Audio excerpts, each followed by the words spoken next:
নমস্কাৰ বন্ধুসকল, আপোনালোকে চাই আছে এছামিছ অনলাইন হেল্প ইউটিউব চেনেল। বন্ধুসকল, প্ৰতিদিনৰ দৰে আজিও কেইবাটা গুৰুত্বপূৰ্ণ খবৰ লৈ আহিছোঁ আপোনালোকৰ মাজলৈ। খুবেই এটা গুৰুত্বপূৰ্ণ ভিডিঅ', আপোনালোকে ভিডিঅ'টো শেষলৈ চাই থাকিব। বন্ধুসকল, প্ৰথম খবৰটি হৈছে জুবিন গাৰ্গৰ পিছত নিশাৰ আন্ধাৰত মুখ্যমন্ত্ৰীক সাক্ষাৎ কৰিলে কা বিৰোধী প্ৰতিবাদী শিল্পী বিপিন চাওডাঙে। মাজুলীত মুখ্যমন্ত্ৰীক সাক্ষাৎ কৰিলে ৰাজ্যৰ বিশিষ্ট সংগীত শিল্পী বিপিন চাওডাঙে। নিশা 11 বজাত মাজুলীৰ গড়মূৰত মুখ্যমন্ত্ৰীক সাক্ষাৎ কৰিলে বিপিন চাওডাঙে। জুবিন গাৰ্গে মুখ্যমন্ত্ৰীক লগ ধৰাৰ পিছত সৃষ্টি হোৱা বিতৰ্ক মাৰ নযাওঁতেই এইবাৰ মৰাণৰ পৰা আহি মুখ্যমন্ত্ৰীক সাক্ষাৎ কৰিলে শিল্পীগৰাকীয়ে। কিন্তু সাংবাদিকৰ প্ৰশ্নৰ উত্তৰত বিপিন চাওডাঙে মুখ্যমন্ত্ৰীৰ পৰিৱৰ্তে বিজেপি বিধায়ক বিমল বৰাকে লগ ধৰিবলৈ আহিছিল বুলি উল্লেখ কৰে। পুত্ৰই অধ্যয়ন কৰা বিদ্যালয়খনৰ সন্দৰ্ভত আলোচনা কৰিবলৈ আহিছিল বুলি জনায়। উল্লেখযোগ্য যে মুখ্যমন্ত্ৰী মাজুলীত থকাৰ সময়তে নিশাৰ আন্ধাৰত শিল্পীগৰাকীয়ে বিধায়ক বিমল বৰাক পুত্ৰই অধ্যয়ন কৰা বিদ্যালয়ৰ সন্দৰ্ভত আলোচনা কৰা কথাটো এতিয়া সহজভাৱে ল'ব পৰা নাই একাংশই। উল্লেখযোগ্য যে নাগৰিকত্ব সংশোধনী আইনৰ বিৰুদ্ধে ৰাজ্যত প্ৰতিবাদ চলি থকাৰ সময়ত যথেষ্ট সক্ৰিয় দেখা গৈছিল বিপিন চাওডাঙক। সেই সময়ত চৰকাৰে শিল্পীসকলক যথেষ্ট প্ৰলোভন দিয়াৰ চেষ্টা কৰিছিল বুলিও উল্লেখ কৰিছিল। আৰু বৃহস্পতিবাৰে নিশাৰ আন্ধাৰৰ মাজত শিল্পী বিপিন চাওডাঙে বিমল বৰাক সাক্ষাৎ কৰাৰ নামত মুখ্যমন্ত্ৰী থকা ভৱনত উপস্থিত হোৱাৰ বিষয়টোৱে এতিয়া বিশেষ তাৎপৰ্য বহন কৰিছে। বন্ধুসকল, তাৰ পিছৰ 2 নম্বৰ খবৰটিয়ে হৈছে আগষ্টত 17 দিন বন্ধ থাকিব বেংক, চাওক বন্ধৰ সম্পূৰ্ণ তালিকা। আগষ্ট মাহত যদি বেংকত যাবলগীয়া কাম আছে তেন্তে বন্ধৰ তালিকাখন এবাৰ চাই লওক। আগষ্ট মাহত মুঠ 17 দিনৰ বাবে বন্ধ থাকিব বেংকৰ কাম কাজ। মাহটোৰ প্ৰথম দিনটোতে অৰ্থাৎ 1 আগষ্টত ঈদৰ বাবে দেশৰ বেছিভাগ অংশতে বেংক বন্ধ থাকিব। সাপ্তাহিক ছুটিৰ দিন হোৱাৰ বাবে 2 আগষ্টত দেওবাৰে বেংক বন্ধ থাকিব। সেইদৰে 3 আগষ্টত ৰাখী বন্ধনৰ বাবে দেশৰ কিছুমান অংশত বেংকৰ কাম কাজ বন্ধ থাকিব। চাবলৈ গ'লে মাহটোৰ আৰম্ভণিৰ প্ৰথম 3 দিনলৈ বেংক বন্ধ থাকিব। ইয়াৰ পাছতে 8 আগষ্ট মাহটোৰ দ্বিতীয় শনিবাৰ হোৱাৰ বাবে বেংকৰ সাপ্তাহিক ছুটিৰ দিন। সেইদৰে 9 আগষ্ট দেওবাৰে বেংক বন্ধ থাকিব। 11 আৰু 12 আগষ্টত দেশৰ বিভিন্ন প্ৰান্তত শ্ৰীকৃষ্ণৰ জন্মাষ্টমী উৎসৱ পালন কৰিব। এই উপলক্ষে বেংক বন্ধ থাকিব। 13 আগষ্টত পেট্ৰিয়ট ডেৰ বাবে ইম্ফল মণ্ডলত বেংক বন্ধ থাকিব। 15 আগষ্টত দেশৰ স্বাধীনতা দিৱস উপলক্ষে ৰাষ্ট্ৰীয় বন্ধৰ দিন। ইপিনে 16 আগষ্টত দেওবাৰে বেংক বন্ধ থাকিব। সেইদৰে 15 আৰু 16 আগষ্ট একেৰাহে 2 দিন বেংক বন্ধ থাকিব। 20 আগষ্টত শ্ৰীমন্ত শংকৰদেৱৰ তিথি আৰু 21 আগষ্টত হৰতালিকা 30 উপলক্ষে কিছুমান ৰাজ্যত বেংক বন্ধ থাকিব। সেইদৰে 22 আগষ্টত গণেশ চতুৰ্থীৰ বাবে দেশৰ বেছিভাগ অংশতে বেংক বন্ধ থাকিব। ইপিনে 23 আগষ্টত দেওবাৰ হোৱাত বেংক বন্ধ থাকিব। আনহাতে 29 আগষ্ট মাহটোৰ চতুৰ্থ শনিবাৰ হোৱা বাবে বেংকৰ সাপ্তাহিক ছুটিৰ দিন আৰু 30 আগষ্টত দেওবাৰ হোৱা বাবে বেংক বন্ধ থাকিব।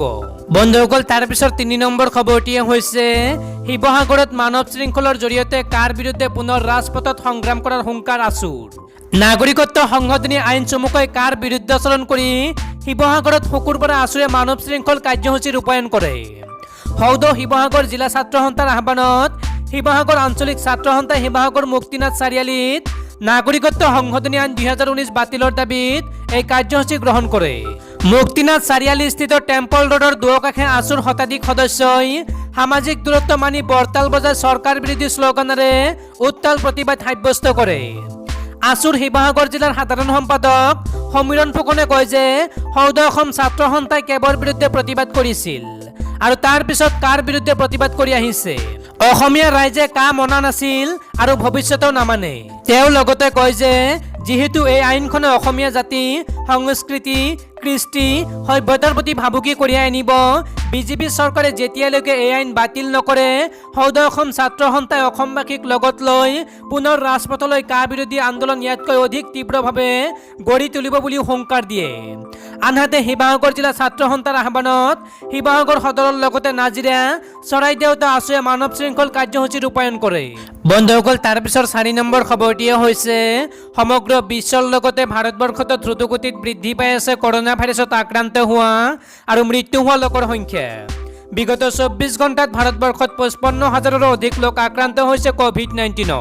কৰোনা ভাইৰাছৰ সংক্ৰমণৰ ক্ষেত্ৰত বিশ্বৰ ভিতৰতে 3য় স্থানত থকা ভাৰতত অপ্ৰতিৰোধ্য গতিৰে সংক্ৰমিত হৈ আছে কৰোনা ভাইৰাছ।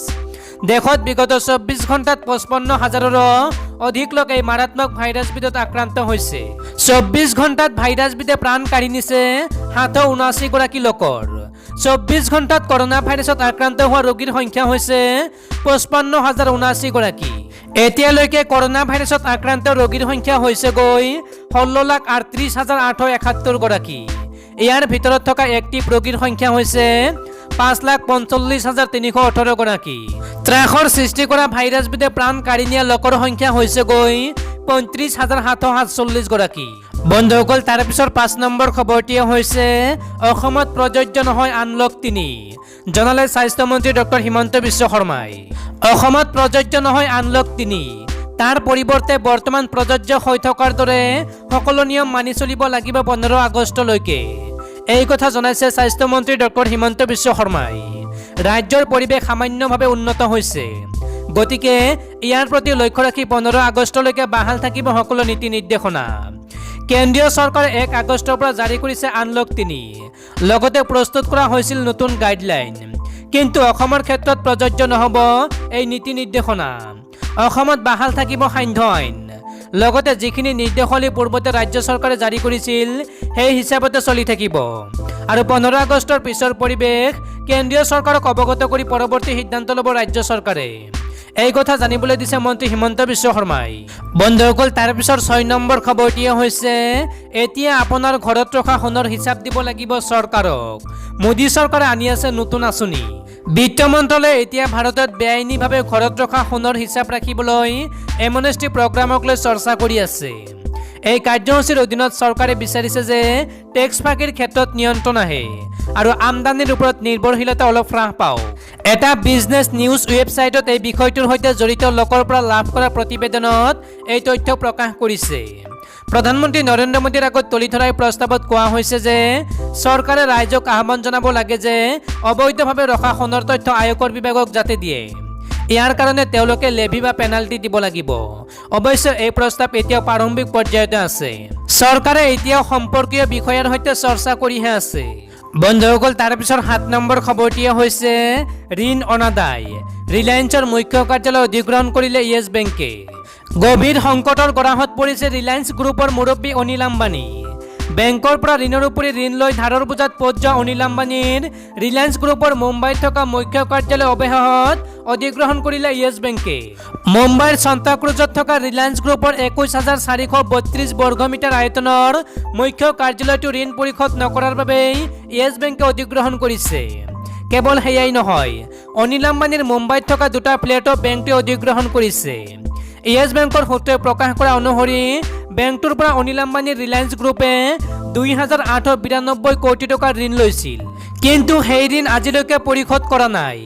য়েছ বেংক কৰ্তৃপক্ষই যোৱা 6 মে তাৰিখে অনিল আম্বানীলৈ এই সন্দৰ্ভত জাননী প্ৰেৰণ কৰিছিল যদিও 2 মাহ উকলি যোৱাৰ পিছতে ঋণ উভতাই দিয়াৰ কোনো উমগামে নেদেখি য়েছ বেংকে বিধি অনুসৰি ৰিলায়েন্স গ্ৰুপৰ মুখ্য কাৰ্যালয়টো অধিগ্ৰহণ কৰে।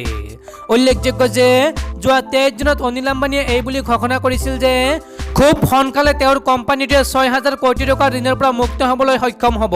কিন্তু অনিল আম্বানীয়ে ভবামতে কামবোৰ হৈ নুঠিল। সেয়ে ৰিলায়েন্সৰ মুখ্য কাৰ্যালয় গ'ল য়েছ বেংকৰ হাতলৈ। বন্ধুসকল, তাৰ পিছৰ 8 নম্বৰ খবৰটিয়ে হৈছে ৰাজনীতিত নতুন সমীকৰণ। আগষ্টত আছুৰ নেতৃত্বত ভূমিষ্ঠ হ'ব নতুন ৰাজনৈতিক দল। এক নতুন ইতিহাস ৰচিবলৈ সাজু হৈ উঠিছে সৌদ অসম ছাত্ৰ সন্থা চমুকৈ আছু।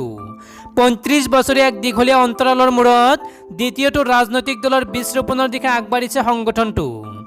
আগষ্টৰ শেষৰ ফালে অসমত আত্মপ্ৰকাশ ঘটিব আছুৰ নেতৃত্বত গঠন হ'বলগীয়া নতুন ৰাজনৈতিক দলটোৰ। আছুৰ এক উচ্চস্তৰীয় সূত্ৰই প্ৰকাশ কৰিছে এই খবৰ। ইতিমধ্যে ৰাজ্যৰ বিভিন্ন প্ৰান্তত দল গঠন সন্দৰ্ভত আৰম্ভ হৈছে কুচকাৱাজ। ইয়াৰ লগে লগে আছুৰ কেন্দ্ৰীয় নেতৃত্বই জিলা নেতৃত্বৰ সৈতে দল গঠনৰ ক্ষেত্ৰত বহুকেইখন গোপনীয় বৈঠকত মিলিত হোৱা বুলি খবৰ আহিছে।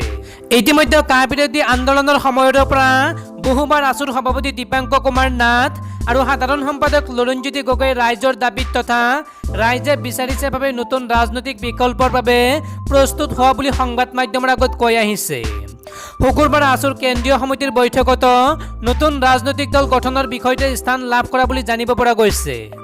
বৈঠকৰ পূৰ্বে আগষ্ট মাহৰ শেষৰ ফালে নতুন ৰাজনৈতিক দল গঠনৰ বিষয়ে সাংবাদিকে লুৰিণজ্যোতি গগৈক সুধিছিল।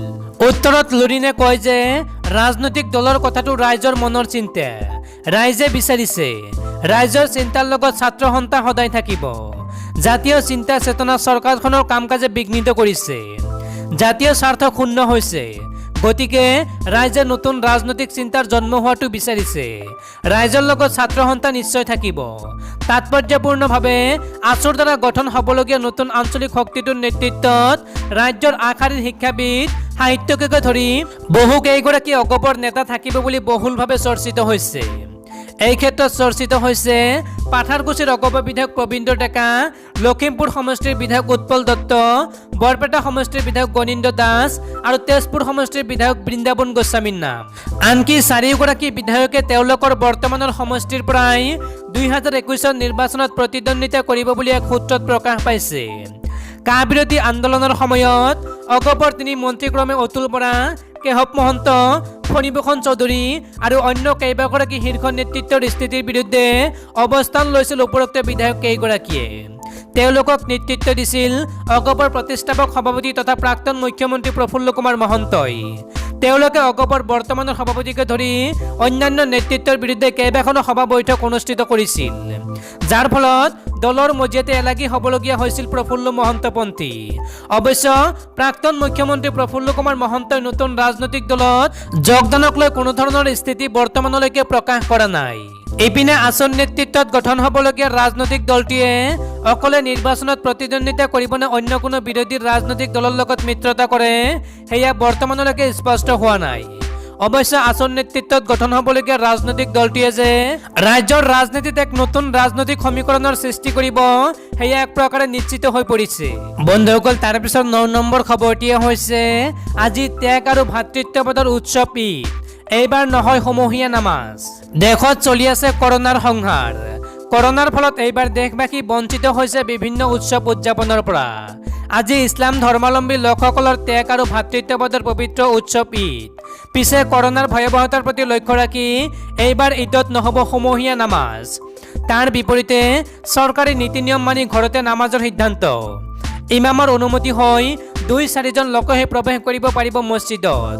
সমান্তৰালকৈ একেই সিদ্ধান্ত গ্ৰহণ কৰিছে গুৱাহাটীৰ ভালেকেইখন ঈদগাহ সমিতিয়ে। ৰাজ্যৰ ভয়াৱহ কৰোনাক লৈ আতংকিত সকলো, বন্ধ হৈ আছে সকলো ধৰ্মীয় অনুষ্ঠান। এইফালে ঈদৰ দিনা কোৰবানী দিবলগীয়া জন্তুৰ অৱশিষ্ট ঘৰতে পুতিবলৈ জনাইছে অনুৰোধ।